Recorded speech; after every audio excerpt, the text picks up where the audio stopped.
Atheism, according to the American Atheists website, is simply a rejection of the assertion that there are gods. Atheism is too often defined incorrectly as a belief system. Thus, to be clear, atheism is not a disbelief in gods or a denial of gods. It is a lack of belief in gods. Yeah, that's generally a fair assumption. I think a lot of religious people don't actually understand that, so for him to actually go out of the way to state that in the video seems nice. I could actually be completely wrong, and he could be going entirely elsewhere than where I think he is with it, but at least he's not purposefully lying about atheism. Yet. Okay, fine. But good God, and no pun intended, try critiquing this lack of belief in God, and the more vocal and smarmy among this community reacts with just as much vitriol and self-righteous indignation as the most fervent devotee to religion. Well, yeah, that's because, in general, in a group as large as what we're speaking of, there are gonna be some douchebags. Not everyone's gonna be a nice person. And if you're a vocal douchebag, then, well, you just described yourself. That's what you are. Why would you really be surprised that some dudes are going to be mean when you criticize what they believe in? Admittedly, I don't like these people. I don't like that they're mean about it. But it happens, and for you to expect anything else is kind of dumb. That's just how the world works. People are mean. So let's be clear. This is not to say that the vast majority of atheists who, like the vast majority of the religious, are happy to keep their beliefs or lack thereof to themselves and don't feel the need to broadcast their ideology or their lack of belief to the world incessantly and ad nauseum. But there are at least your garden variety YouTube skeptic or atheists that have shown time after time to have very little understanding of nuance or how human societies actually work. See, when you're debating something, when you're in a debate with someone, nuance doesn't really matter. What matters is what is right or wrong, whether that be objective or subjective. For someone to debate against religion, we're not going to not speak what we think, or else we wouldn't be debating. We would just keep our opinions to ourselves, which is kind of against the point of debating. So you have here a picture of the amazing atheist, a severe misrepresentation of what he is normally like, I might add. Obviously, someone who broadcasts themselves online is going to have an opinion, especially someone who broadcasts themselves about something as big as religion is. They're going to have an opinion that they want to share, and if they think your opinion is wrong, they're going to tell you that your opinion is wrong. Which is, and I must stress, very different from the likes of Dawkins and Harris, for example. Which is fine, as this sort of weed-scented lack of belief and the need to shout it to anyone who will listen, while at the same time castigating and ridiculing those that disagree, is obviously coupled with a lack of self-reflection, and for the most part, these self-proclaimed leaders of no belief have an almost cartoonish understanding of theology, history, and human nature. There are multiple passages in the Quran and the Bible that state just to murder gay people, to murder females, for specific reasons. Obviously, you're not just going to murder every female you see, but that's not the point. There are multiple passages in both of those books that tell you to kill people for specific reasons, and if we do not agree with those reasons, then we're just going to point it out. You don't need an understanding of anything at all to do that, really. It's kind of dumb that you even think you do. I should also preface that myself, as I've said previously, am not religious, but consider myself agnostic. Thus, I'm not actually critiquing a belief that I have or one that I don't have. I'm simply showing that militant atheists who shout in the same vein as Marxists about the eventual triumph of the revolution, that the world is leaving behind the lie, the superstition, the stupidity of religion. It's too stupid. And yeah, I will say that people who believe it are deluded, and I will say that people who believe it are stupid, because it is delusional and stupid. I mean, Okay, see, I don't necessarily agree with TJ here. I don't think that everyone who's religious is stupid. I don't think that everyone who's religious is delusional. I think they might be ignorant of what is in their book, so they might not be the most well-thought people. But I'm not going to out and out call them dumb for just having a religion. That would be a mean thing to do, and I really don't try to be mean unnecessarily. Like, unless you are being incredibly rude to me, I'm going to try to be as civil to you as possible, regardless of your religion or anything like that. So, I don't necessarily agree with TJ, but at the same time, I can see where he's coming from.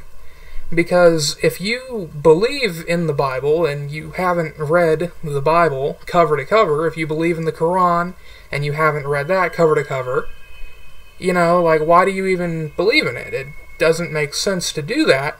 But, if you believe in those books and you're not hurting anyone, that's just you. I don't really care. it's a fucking lie. It sets people against the truth. That's also not necessarily untrue. It literally does set people against the truth of a lot of things. A lot of the Bible and a lot of the Quran have been disproven by science. And if you believe in those two things, then you don't believe in the science that backs up the things that disprove those things. So that is literally going against the truth. Stupid way of looking at the world. But don't get me wrong, I realize that the vast majority of atheists don't spurg out like the amazing atheist. But he provides the template stereotype of atheist neckbeard spitting on anyone that disagrees with his quote-unquote truth. And that is also completely true. T.J. Kirk is generally known to not be a very nice person. That's part of his personality. He's generally rude to anyone who disagrees with him, and so on. I don't really like him. I haven't watched his videos in a while. I will say that he is what got me into researching the Bible, the Quran. He is the person who got me into atheism. He's the person who got me out of religion. But that doesn't mean he's a good person, per se. It just means that a lot of people have seen him. He does have 1 million subscribers. Admittedly, it took him like 10 years to get that, but hey, good for him.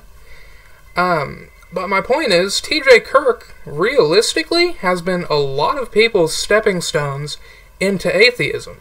So, of course, a lot of these atheists that have only gotten into that because of him are going to resemble him in some way. That's how it works. And arguments like the ones presented by the amazing atheist are as empty in substance as the vacuum of nothingness that encapsulates the atheist's lack of belief in anything. Well, I wouldn't necessarily say that his arguments are empty. I wouldn't say they're necessarily full of stuff either, but they're definitely not empty. Regardless of how he comes off as, regardless of the tone that he chooses to use, his arguments, generally speaking, are valid quite a lot of the time. At least, in my opinion. And the key thing here is not whether atheism or theism is right or wrong, but the fact that atheism isn't growing. No, that's actually not the key here. I can guarantee you right now that almost no atheist who actually stays an atheist through their teen years is going to stay just because it's growing or not growing. The size of the group doesn't matter to the person joining the group.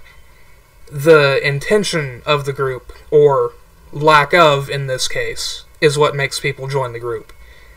I don't care if atheism has 5 people that are a part of it, one of them being me. I don't care if it has 5 billion people. You know, the size doesn't matter. What matters is why that group exists. It's withering. Put simply, atheism is the fastest shrinking belief in the world. You know, I'm sure you are about to cite some statistics and everything. I'm sure you're about to try and prove your point. But no. No, it's not. It literally speaking is not. The more science grows and grows, the more atheists there are, because the more stuff is proven, the more stuff has a reason to exist. Let me rephrase that. Science is taking over a lot of the reason why religion exists. In the past, we used religion as a scapegoat for a lot of stuff that we didn't know about. Say, like, why does the sun exist? Why is it a thing? What's the moon? What's the earth made of? That type of stuff. Science is rapidly getting explanations for these, and as such, atheism is growing. I don't believe it's declining at all. If you have proof that it is, then I will be willing to concede the fact, but I honestly don't think that you do. Atheism is in decline worldwide, with numbers of atheists falling from 4.5% of the world's population in 1970 to 2% in 2010, and projected to drop to 1.8% by 2020. See, I don't know about you, but if I were to go out just anywhere, even places like country cities like Kansas is supposed to be, you know, we're the place where the Wizard of Oz got filmed, that type of stuff. Even in this general area, if I were to go out and ask 100 people if they were religious or not, I can almost guarantee you that more than 2 of them would say no. Admittedly, atheism is not that popular. It's not like at the point where 2 out of 3 or even 2 out of 10 people would say that they're atheists. But definitely more than 2 out of 100. In my opinion, at least. You do show some evidence here, apparently. But I'll have to look in the description after this video to see if you put the links there, because honestly, I don't believe that. Survey after survey after survey, built around statistical models, all confirm that while there might be a slight uptick in the increasingly hyper-diverse West, atheism is on the decline worldwide. I'm sorry to have to say that atheism is not on the rise, nor is it winning. Okay, well, at least that kind of makes sense. He's talking about globally, not just in America. And even then, I'd have to question what he's on about, because even in places like the Middle East, you're seeing atheists start to pop up now and then. You know, generally speaking, a lot of these numbers could probably be accounted towards the fact that being an atheist is illegal in a lot of countries. If you go and ask someone out in the Middle East, in a country where it's illegal to be an atheist, of course they're not going to say they're an atheist.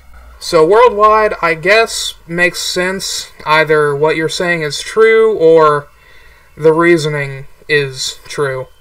Either one. Other than that, like I said before, it doesn't really matter if atheism is declining or not. That's not why anyone joins it. No one joins atheism to be on the rise. They join atheism because they are atheists. It is still a small minority, and year on year a declining one at that. And this is based on the difference in fertility rates, as well as the massive influx of people with highly different beliefs and ideologies that are swarming into the liberal and increasingly irreligious West that is having a real problem with fertility. In fact, even the vaunted Economist, in a study released on the 6th of September 2017, has finally recognized that it's not only a nation's income, but the correlation between gender equality and, for the purposes of this presentation, low religiosity that has led to the disastrously low birth rates in Europe. Okay, but why does any of this matter? Why does very few people being atheists matter in an argument over atheism and religion? Why does that mean something to you? That doesn't make sense. Just because we're in the minority doesn't mean that we are wrong. And likewise, just because religious people are in the majority doesn't mean they're correct either. Now, I'm not saying atheism is correct, and I'm not saying religion is incorrect. I'm saying that realistically, numbers here don't matter as much as you think they do. Civilizations and cultures are group activities, and in the game of wombs, those societies that refuse to replace themselves will not survive. In fact, the Pew Research Center's statistics show that atheism is expected to continue to decline all the way into 2050, with a continued growth of religion at the same time. And more interestingly, new research also shows a huge surge in growth for Christianity in China, which is currently the world's most quote-unquote atheist nation, as a result of the state's suppression of religion in that country since 1949. Well, yeah, when you suppress someone's right to choose their own religion, regardless of whether you're telling them to be a specific religion or if you're telling them that they have to be atheist, of course, once these people get fed up, they're going to not do what you tell them to do. It's just that simple. It's an act of backlash, not necessarily an act of anything normal. Like, if China had not been suppressing the people's religions, this would realistically turn out differently. But because they are apparently repressing these people's religions, then they're turning religious. But regardless, the research suggests that China will soon become the world's most Christian nation within just 15 years. That kind of makes sense. There's a large amount of people in China, over 1 billion, compared to just the hundreds of millions that we have in America. They just have more people. It's that simple. The militant Soviet Union also mandated state atheism, but since its collapse in 1991, the majority of ethnic Russians today identify as Christians. Now, I don't want to say this as a triumphalist. I myself am not affiliated with any faith, but I do espouse the cultural value of Christianity in an increasingly irreligious West, the same I do for Shintoism and Buddhism in an irreligious Japan. Yeah, these religions create a culture. If enough people believe in one thing, then the people who believe in that one thing are going to get together and be like, hey, let's do some stuff together, fam. You want to go hang out after church or something like that? It's simply a group getting together, and then when that group has offspring, them passing that tradition on. I don't see why that's anything important to you, at least. You did say you don't really care about religion. I'm beginning to doubt that, but whatever. So I don't know why you would really care. That's how traditions work. That's what culture is. So, yeah, they've created a culture, but without that religion, new cultures would have been created to replace them anyway. But all of the new research suggests a human society filled with more religion and less atheism in the near future. And one can even see the cultural shift in the last decade where atheism was seen, at least in online forums, as edgy.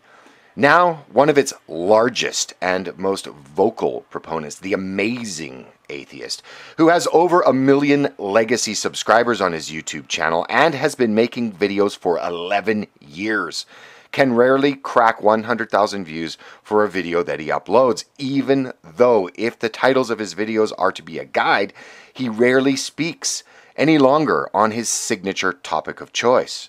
That is because of burnout. The Amazing Atheist has been on YouTube for like 10 years. As much as I used to watch his videos, and as much as I really watch anyone's videos, people are bound to get boring after a certain amount of time. You know, people like even Jack's films start to get boring after a while. He changes up his content every couple years, though. That's how he's actually been able to keep up with the changing community that is YouTube. But for someone like TJ Kirk, who just does one thing, really, commentates about his atheism, and, well, now he's doing some different stuff. For people like him, their subscribers are just going to be like, this is getting kind of boring, I don't really want to look at this anymore. It's just how that works. You don't keep watching something for 10 years. You don't do it. It's one thing for, like, say, a movie that you grew up with in your childhood. It's one thing for you to watch it, like, once or twice a year for 10 years. It'll still probably be entertaining to you. But for YouTube content creators that have to actually make content to keep themselves afloat, they're going to get boring and repetitive after 10 years due to the amount of stuff they have to put out. Of Christianity away, Christianity has been declining. Christianity is Christianity, but Christianity of the Christian religion only is Christian. Christianity is this great institution. Fucking believe in Jesus that much harder.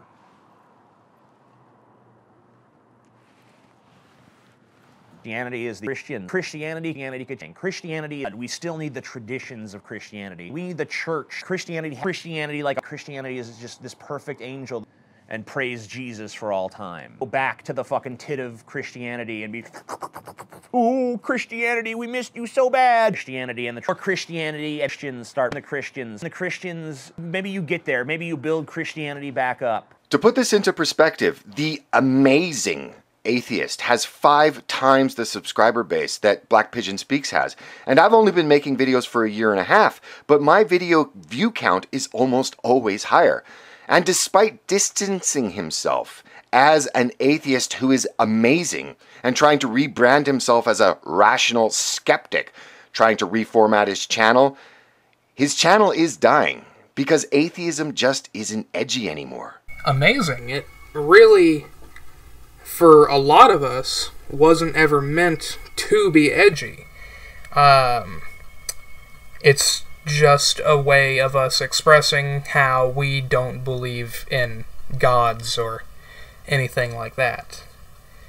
I, personally, back when I first became an atheist, did it because I just didn't agree with stuff that was in the Bible, you know? I didn't do it to piss off my parents. I didn't do it just because I was an edgelord. I did it very specifically because I didn't agree with a lot of the stuff that was in the Bible.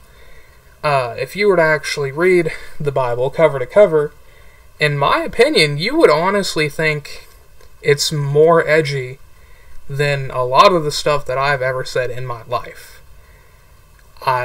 That's just my opinion, like I said, but for a lot of us, there's nothing edgy about it.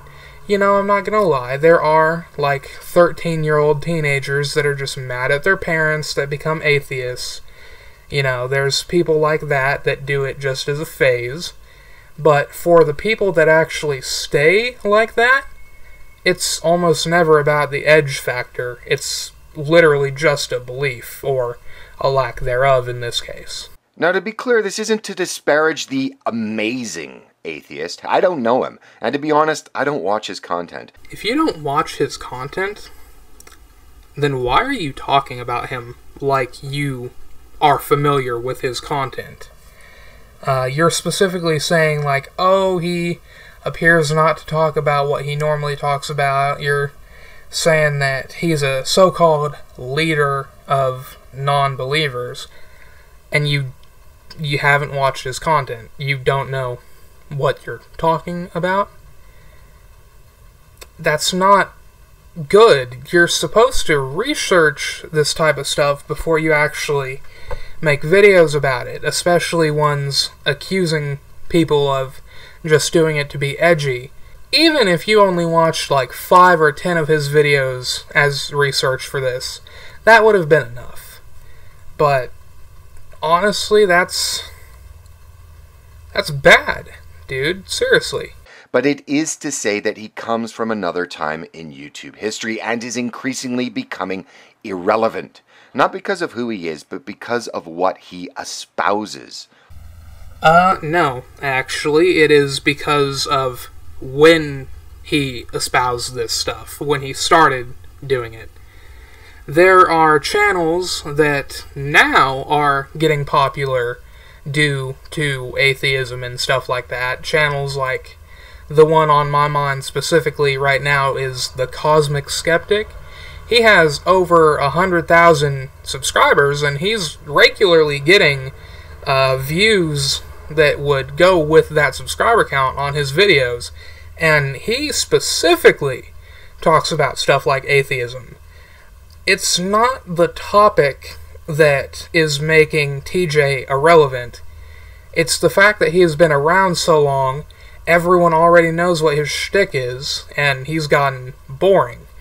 If all of a sudden he were to come up with a new way of making content that became interesting and he was still talking about atheism, people would start to watch him again. Paul Joseph Watson calls the right the new punk. To add to that, in 2017, it's much edgier to be a Catholic, a Mormon, a Buddhist than it is to be an atheist. That was a nice try, but no, not really. That's not edgy behavior at all. Being edgy, if anything, just means going against society in a way that is typically harsh or ruthless, something like that. I could have worded that better, but you know what being edgy means if you're watching this video. It means that you're in the minority of people that thinks that's okay to do. And atheism is still a very small minority of religions. Being a Catholic is not. It's still edgy to be an atheist. It's not edgy to be a Catholic or a Muslim. It's just straight up not at all.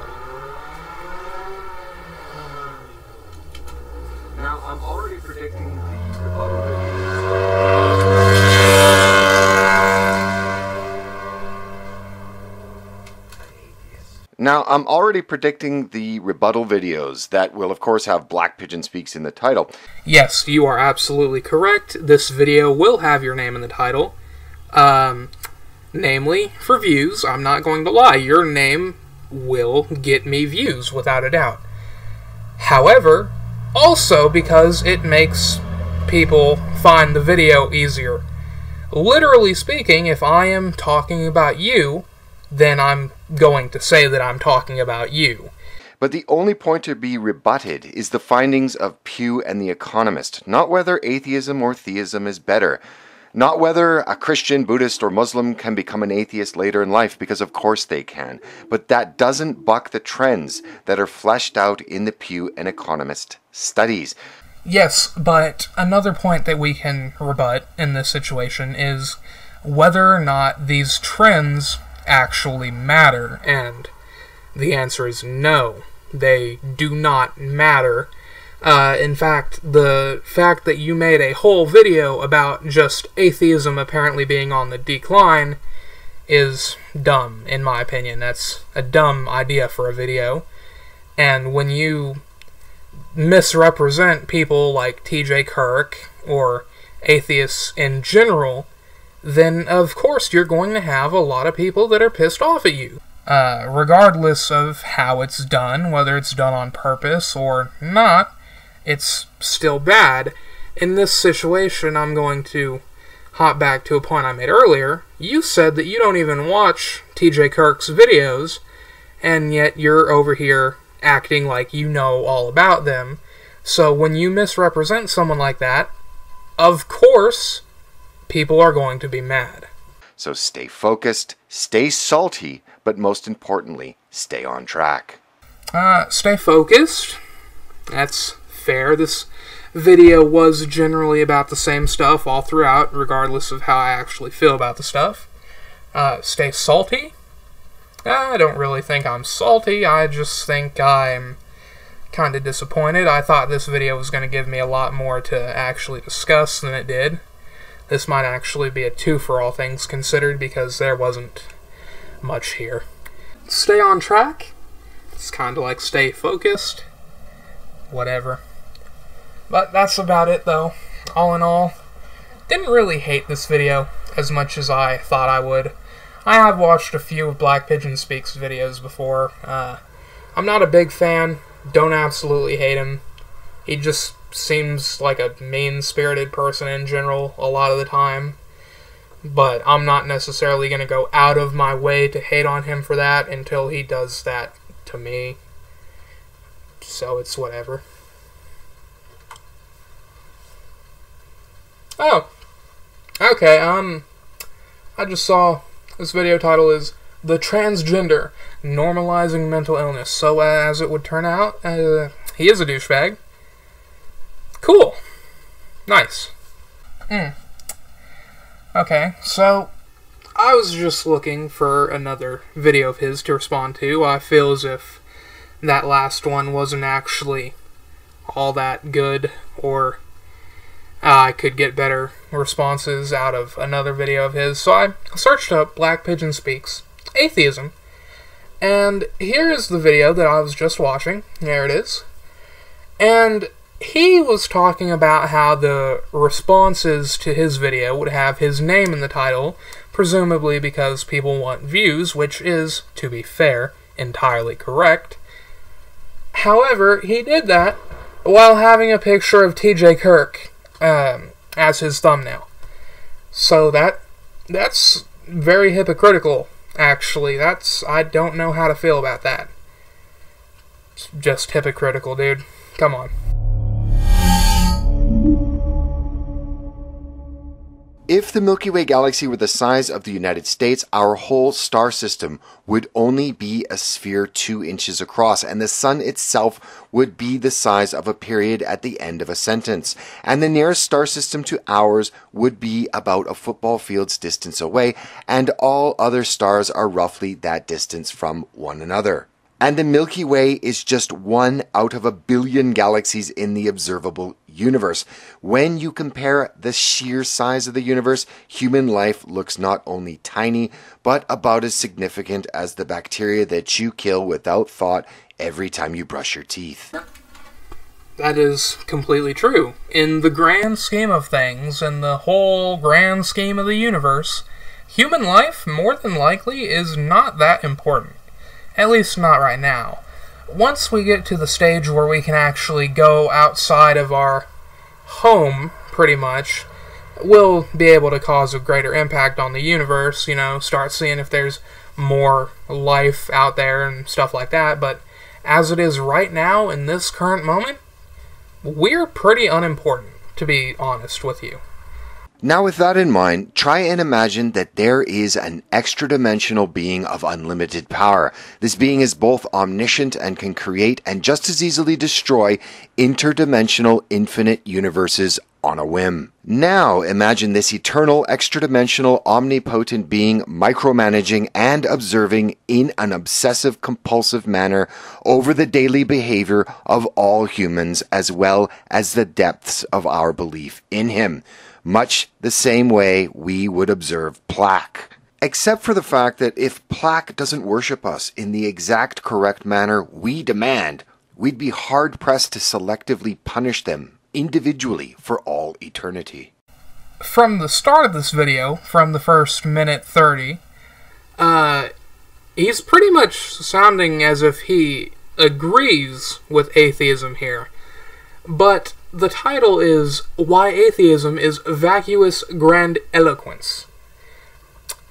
So I'm quite confused as to what he's doing here.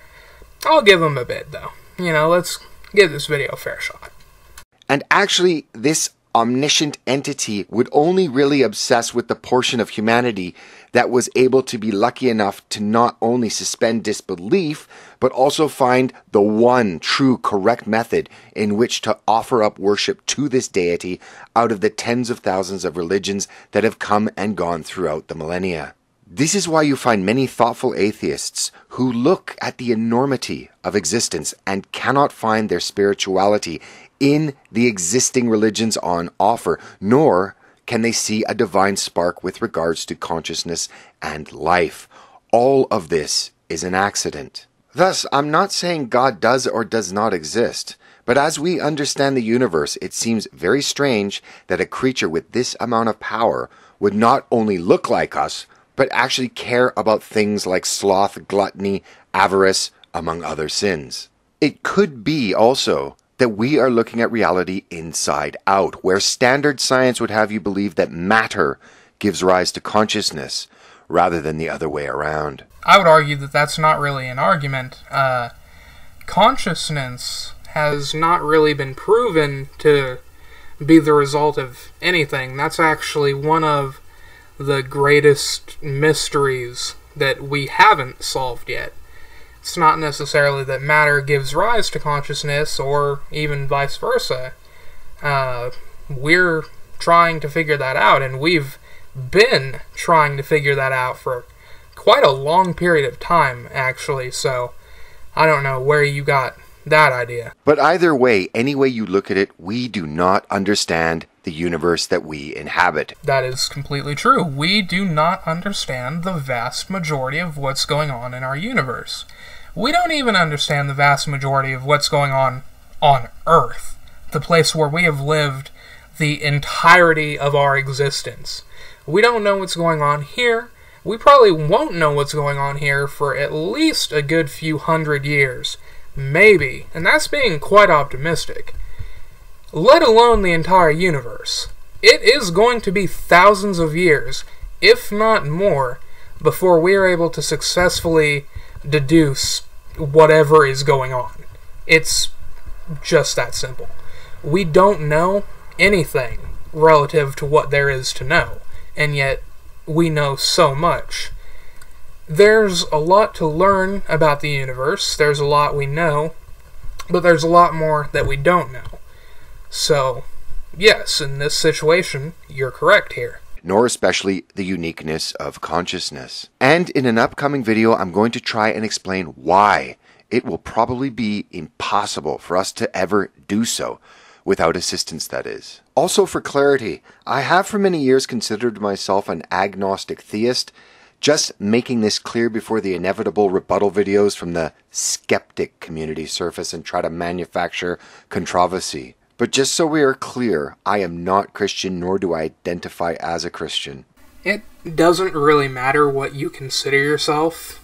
I would consider your argument the same as anything, really. If you were to outright say, hey, I'm an atheist, but I also think this, then I would still tell you that you're dumb if I thought your opinion was dumb. Regardless of your religion, if you don't have a good opinion, then you don't have a good opinion. It's hard to say otherwise. I'm really proud that you know so much about yourself. I'm truly, truly proud of you. But I don't care. While some atheists are content with not believing in God and allowing others their choice to do the opposite, there is a loud and screeching minority that has made it their job to tell you that if you believe in God, you are stupid. Even erudite and very intelligent men like Richard Dawkins proselytize. That's right, they proselytize. Just because you can use big words does not mean you are a smart person. I can tell you right now, I don't know what proselytize means, but I can also tell you right now that I think that people who bash other people just because they don't have the same religious belief as them are douchebags. They're not nice people. I don't really want to hang around people like that. You know, I am obviously an atheist here, and if I don't agree with your belief, I'm going to tell you that I don't agree with your belief, and I'm going to tell you why, but I'm not going to outright bash you unless you're already being mean to me, in which case, well, you're already being mean to me and I'll bash you however much I want. But until you start not being civil, then I'm going to keep being civil, because that's what we should do. We should try to treat each other with a certain level of respect here. We are all human, regardless of what our opinions are. By explaining that God does not exist and people who believe in a prime mover are, in his words, delusional. Again with the delusional word. Like in the last video, I suppose it'll still be the same video for you guys, but in the last video that I watched anyway, he also mentioned something about the amazing atheists saying people are delusional. And just to reiterate that there, I don't necessarily believe that's true. I don't think it's incorrect either. Again, I think it's just rude to say, so I'm not going to say it unless you're already being rude to me. And he and people like him, including Sam Harris and the late Christopher Hitchens, are very well-spoken and educated men. The problem is, they and their lesser parrots only argue the concept of God on a philosophical or scientific level, but fail to observe the logical conclusions of their crusade against religion. I see you using the word crusade because it originally had religious context. Nice.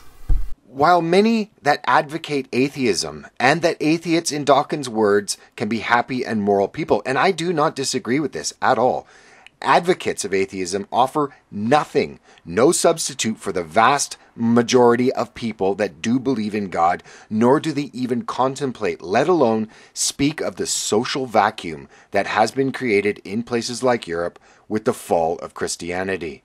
What?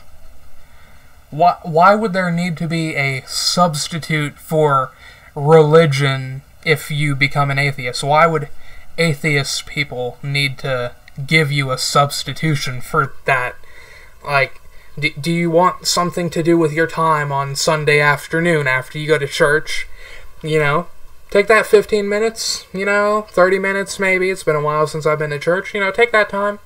Maybe do a round or two of bowling, That'll be a nice substitute for you, Get some stress out, get some strikes, maybe some spares if you suck. What do you mean?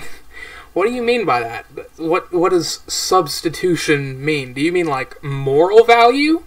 Because if you mean moral value, then you're just wrong automatically. I can tell you that right now. While Dawkins, Harris, and Hitchens, to their credit, were equally vocal in their denunciations of all religions, given the society in which they operate in, and the potential populations that would be receptive to their arguments, the only real target for derision in the West is always singular. Targeting Christianity is always the easy option because it has always been an integral part of most of the West for at least 1,000 years. If anything, I would think that would mean that targeting Christianity would be the least easy option. If you were to target Christianity right as America was starting to form, then you'd be killed, buddy. You would no longer be alive. You would not have a life anymore. Because people would straight up just murder you. You could be like, yeah, your Bible is wrong, I don't agree with it, and people would be like, guess you're dying. It kinda sucked to go after Christianity back then, actually, if anything. Because when your religion is the backbone of a society, and I'm not gonna lie, Christianity and that type of stuff, it did have a big part in America, and it still does to some degree. When you go after stuff like that, that means that you're going after a thing that a group of people believe in, that a large group of people believe in. You're going to receive a lot of backlash for that. So why would it be easy to do that? It's not. Well, it is in the way that you'll no longer get killed for it, in most areas, but you'll still get a ton of backlash for it. Like, you're going to get in arguments if you go after Christianity. You're going to get into arguments if you go after Islam as well, that type of stuff. But Christianity is really popular in the U.S., so you're going to receive some hate for that regardless. Criticism of Islam, on the other hand, has always carried with it the credible threat of violence. That is completely true. I'm not going to lie. If you criticize Islam, then there are a lot of Muslims that are just going to be like, off with his head. He's dying tonight. But there's also a good amount of Christians that will be like that as well. I don't see what this has to do anything, though. But whatever. Yes, religious people, if you disagree and disrespect their religion, then they're going to come after you, generally speaking, whether it's with words or with pitchforks. As we have now seen across the Western world. But this is the thing. Christianity has been a pillar of the Western world throughout its ascendance to its current prominence and dominance. Yeah, just because it was a pillar does not necessarily mean it was a good thing to have. For example, racism was a pillar of economic growth in America for a pretty good while. And was racism good? No. No, it was not. It was a horrible thing, actually. So just because it's a pillar does not mean it was necessarily good for America in general. It doesn't mean anything, in fact. It just means that, oh hey, helped us get where we are. And admittedly, where we are is relatively good. We're in a relatively good period of history right now. You know, there's still a large group of people that hate people who go out of the norm, like gay people and trans people. But it's no longer illegal to be either of those things, at least in America and most other first world countries. You're seeing less and less people start to be like, I really don't like these people. I wish they would die. There's less people that are hateful now than there ever were. So, the fact that it was a pillar when America was growing doesn't matter. Western culture has shaped Christianity just as much as Christianity has shaped Western culture. The morality expressed and enforced in the teachings of the varied sects is uniquely Western in temperament and structure. This absolutism produced the modern world around us. It fosters charity, community, education, collectivism, and most importantly, family. Most of those things are just completely wrong. Specifically, the one that stood out to me was education. That's just a lie. That is straight up incorrect. That is false. In every sense of the word. The Bible does not teach you education. At least, nothing that should really be considered important. Like, anything good in the Bible is something that should really be considered common sense. Like, thou shalt not kill. Oh, great, I'm not supposed to kill people. Who would have thought? This is what you're fighting when you fight Christianity. No, actually, when I fight Christianity, when I disagree with it, when I make videos about disagreeing with it, I'm not going after this family. I'm not going after that family at all. I'm going after what is written in the Bible. And this is what Christians are defending. No. They are defending the Bible. The Bible that they most likely have not read. They're not defending their family. They're not defending their homeland. They're not defending their education. They're defending the Bible. Nothing more, nothing less. The vast majority of practicing Christians don't care if snakes can talk, if parting the Red Sea actually ever happened, or if Jesus was really able to turn water into wine. And see, that's something that I don't really agree with when it comes to religion. I think that if you're going to call yourself like a Christian or a Muslim, you really should agree with almost everything in your book.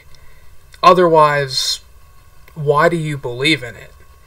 You know, if I were to just outright say, hey, I believe in the Bible, then that means that I believe that the Bible was written by not necessarily God, but at least people who had God's guidance in writing it, at the very least, which means that every word in that book would be holy and wholly necessary to follow.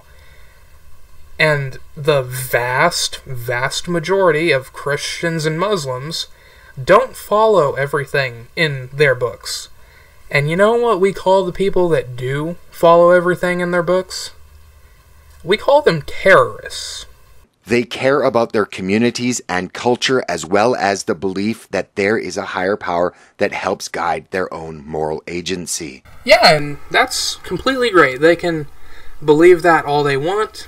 They can do whatever they want, as long as they are not affecting other people's lives with that belief. If you're sticking on your own, being like, hey, there's a God, he seems pretty cool, I want to go to heaven when I die. But I'm not going to be a douchebag and stone you to death for being gay. You know, as long as you don't do something like that, we're all good. If you keep to yourself, then I'll keep to myself. Just fine. If you don't do that, though, that's when we start to have the problem.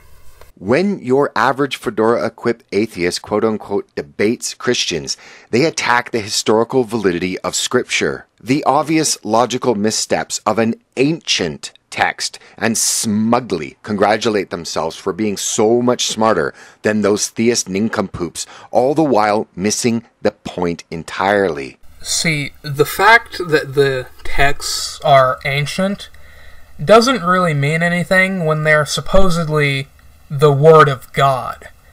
You know, God is supposed to be omniscient, all-powerful, all-present in everything, especially everything in the Bible and the Quran. Those words are not going to change their validity no matter how long ago they were written, because, according to these people, they were at the very least written with God's influence, and at the very most just straight up written by God. You know, that doesn't change anything over the course of thousands of years, because if their God really is all-knowing, then their God wouldn't write something that would change in thousands of years. They would write something that is always true. Science disproves the validity of claims in the Bible. Sure, I'm not disputing that, but I'm talking about the benefits of religion as a social institution. Where is the logic behind alienating, demonizing, and ultimately removing an essential moral and social foundation that humans in one way or another have embraced since prehistory from Western society? See, when something turns out to be false, no matter how long we have been believing in it, then it's false. And that goes regardless of what the actual thing itself is. It doesn't matter if the Bible used to be a moral compass for us. It's not anymore. So why should we care about it? Now, I'm not saying that we should ostracize everyone who believes in the Bible. I'm not saying that we shouldn't be friends with Christians or even Muslims. I'm saying that we should be nice, but at the same time, we also shouldn't put up with it anymore. Like, if you start quoting the Bible at me when I tell you that I am gay, I'm just going to tell you, hey, get out of my face. I don't care. But if you're nice to me, then I'll be nice to you. Don't ostracize anyone unless they do it to you, in which case you can do it however much you want. I don't really care. But my whole point is, we shouldn't box ourselves in. We should try to be nice to everyone.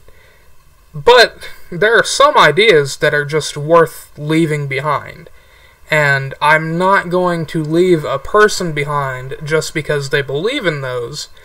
However, it's worth saying that you don't believe in those ideas. And replacing it with, oh yeah, that's right, nothing but a sucking vacuum that is currently being filled by another and arguably extremely virulent and aggressive religion that finds atheism, ironically, to be among the worst crimes a man can commit. Yeah, Islam is not a good religion either. I have the same outlook on Muslims as I do on Christians. Just don't be a douche to me, and I won't be a douche to you. Muslims and Christians, I don't really care about them, if I'm being real with you. I don't care what your religion is, as long as you're a decent human being. If you're like one of these radical Muslims that are like causing riots, stabbing people, shooting people, running people over with your truck, bombing places, if you're one of the Muslims that does that, you're a bad person. Regardless of what your religion is. You could be a Christian that does it, you could be an atheist that does it. You can even be a Buddhist that goes out and just shoots up a mosque. And I'd be like, you're a terrible person. Regardless of what religion you are, that part does not matter. So, yes, I don't care about the Muslims that are coming into this country, as long as they're not coming into this country to cause harm. For those that are coming to cause harm, then they need to get out. We need to find a way to get them out. But that's harder done than it is said. That's easier said than it is done. You know what I mean. My point, though, is that, yes, these people are migrating here. That is a thing that is currently happening. But as long as they're not being violent about it, I don't care. And if they are being violent about it, then we're already doing things to stop them. So it doesn't really matter in the long run. Sure, terrorists are bad people. But we know how to deal with this type of thing. It's unfortunate that we have to know how to deal with this type of thing, but we know how to deal with it. When you say you don't need God to be a moral person, I totally agree with you. I don't either. But 86% of the planet does. And that means that 86% of the planet is wrong. And that 16% that has no God are generally concentrated in two places, the West and the Far East.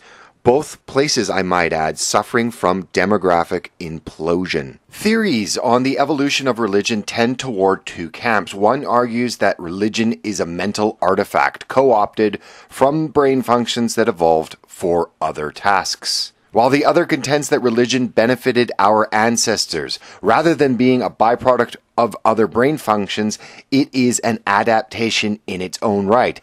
In this explanation, natural selection slowly purged human populations of the non-religious. I wouldn't necessarily go as far as he was going with that, but I would say that in general, religion actually was a good thing for our ancestors. It allowed them to explain away a lot of things.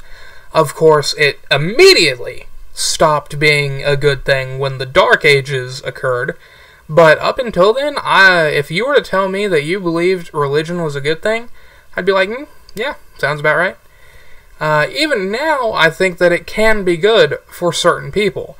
You know, it makes a lot of people's bad situations turn into seemingly good situations.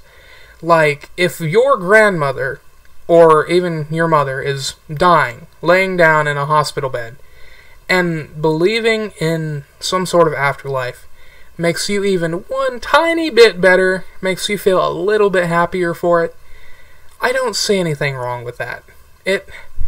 You may be wrong, you may be right, but if it's making you happy in that situation, then that is a good use for it. That is a good thing. I don't agree with you, but if that's how you cope, that's completely fine. I don't think natural selection is a part of it, though. I will say that much. As the non-religious are doing now by self-selecting small families or no children at all. I don't really see what that has anything to do with being religious, but whatever. But neither of these theories tell us why religion has been the glue that has held human societies together since the Stone Age. Well, person A is like, hey, person B, do you want to form a group together because we believe in the same God? Person B is like, yeah, sure. And you know, while we're at it, we should probably start a family so we can keep this group going. And then more people join. etc. You know, that's a bit of an oversimplification. It's quite a bit of an oversimplification, actually. But in general terms, that sounds about accurate. Science is an incredible and important tool for furthering our understanding of the universe, and oftentimes comes into conflict with religious teachings. Science, though, and it should be said, has been and is currently profoundly handicapped when it comes to explaining consciousness. Yes. Actually, it is handicapped in doing that. We have not been able to explain it, and we more than likely never will be. Because the only time that your consciousness goes away, unless you're, like, knocked out or asleep, you know, etc., anything other than that, the only time that it truly goes away is when you die. And most of the time, when people die, they don't come back. And I don't mean just like dying like your heart stops, there's still some brain activity. I mean straight up just becoming a corpse. You don't come back from that, so there's no real way that we can prove anything. You know, that doesn't necessarily mean that anything is false or that anything is correct. It just means that's something we can't really prove. Which is an important, if not the most important component when it comes to understanding reality.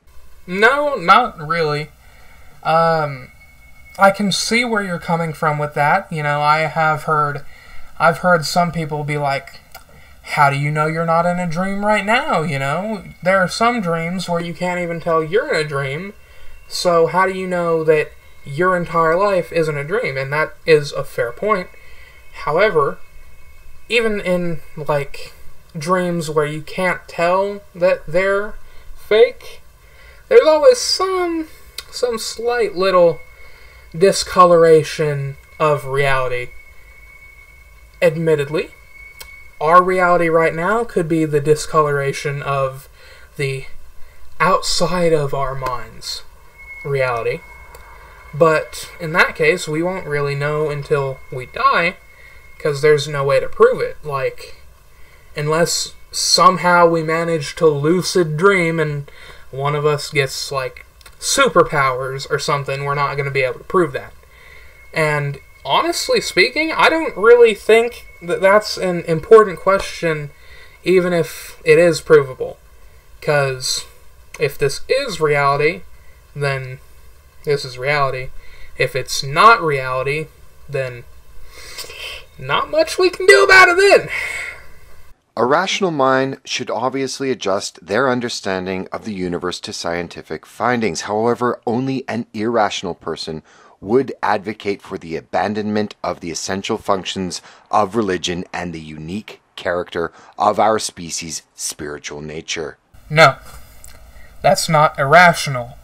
An irrational thought is knowing something is false and then still believing in that thing. Now, we obviously have not proved all of religion to be false. We haven't proved any of it to be correct either. So, you know, it's still up for debate. We can still be like, hey, this is right, this is wrong, and those are both subjective opinions still. But if it were proven without a doubt, 100% certainty, that religion was either true or it was false, then the people who still believed that the other side was right are just going to be considered wrong. That doesn't even mean that, you know, like, God is necessarily good if it's true either. Like, if the God from Christianity was actually real and legitimate, that doesn't make him any less bad of a being than what the Bible makes him out to be. It just makes him real. So, regardless of what is true or not, it's not good to go continue believing what is wrong. And if we ever prove religion wrong, or if we prove it correct, then I will be on the side that is correct. I won't try to fight it. I'll just be like, well, I guess I was wrong. Or I'll say, I was right. Whatever. It's not a bad thing to not have an illusion over your head, you know.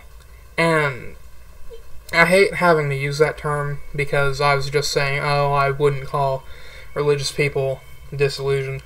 But there's a very different context here. If you manage to prove something right or wrong, then you just prove something right or wrong. You don't have to say anything else. And that's it. There is no culture about it when the thing driving that culture is incorrect. A good synthesis and example is Japan. In Japan, the number of people that believe in God, for a want of a better word, is very small. However, whether a believer or not, the religious rituals associated with the various stages of life, birth, coming of age, death, as well as traditional festivals and ceremonies are intertwined in the Japanese culture. Whether a believer or not, people wanting babies, hoping for a good outcome in an important test, wanting good luck for the new year, or health for their ill family member, will head to a shrine, give their offering, and make their prayers. Yeah, that kind of makes sense. Because on the off chance that there is a God, then you're gonna want that God to be on your side. So if you make him or her something like an offering, then that will make that God be like, I know you're only doing this so that I'll give you something, but you know, it's a nice gesture. I appreciate the offering. It doesn't matter if you're religious or not. You're gonna try everything to make sure you get what you want. The moral codes of Buddhism as well as the sensitivity of Shintoism are intertwined with the culture, and while the vast majority of people have no belief in God, the spiritual, social, and cultural black hole that is atheism has never taken root in Japan. The point is, you don't have to subscribe to total belief to see the value of traditional spiritual guidance and morality. You don't have to. I will admit there is some value to be had in some religions. But at the same time, if you don't agree with those religions, you don't have to say, I know this religion means a lot to people. I'm not going to try to disprove it. I'm not going to try to do anything about it. I'm not going to say anything because I know it would hurt a lot of people's feelings. You don't have to do that. Just say you disagree with the religion, tell people why, and that's all you need to do. In contrast, in place of religion in the modern West, there is moral relativism and nihilism, which is the new religion of modernity, where everything and anything is acceptable, so long as it's backed up by and couched in a grandiloquent argument. Okay, so that video was a little bit better in regards to, like, the responses that I was able to give. Not actually the quality of the video, no. The quality of the video was significantly worse than the other one.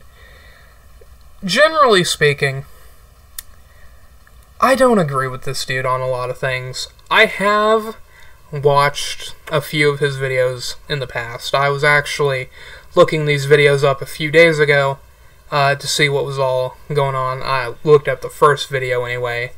Not the second one, but the first one at least. I looked a little bit into it.